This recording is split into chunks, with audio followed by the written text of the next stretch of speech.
शेगाव शहरातील सर्व नागरिकांना आम्ही आवाहनही करतो की ज्या वेगवेगळ्या सोशल मीडिया प्लॅटफॉर्म आहेत किंवा वेगवेगळ्या लिंक येतात आपल्याला व्हॉट्सॲपवरून, फेसबुकवरून, वेगवेगळे ॲप्स आहेत.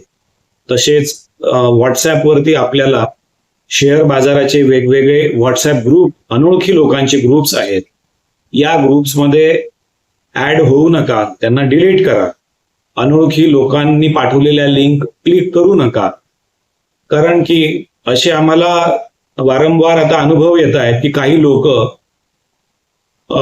पैशाच्या थोड्या लोभापायी आपली हार्ड अर्न मनी, म्हणजे आपण कष्टाने कमवलेला पैसा गुंतवत आहेत आणि त्या छोट्या व्याजाच्या लोभापायी आपण आपली कष्टाची कमाई त्याद्वारे घालवून बसणार आहात. त्यामुळे आपणा सर्वांना हे आवाहन आहे की अशा कोणत्याही प्रलोभनांना बळी पडू नका. ऑनलाईन फ्रॉड ॲप पासून वाचा, लिंकला क्लिक करू नका किंवा कोणत्याही APK फाईल डाउनलोड करू नका. धन्यवाद.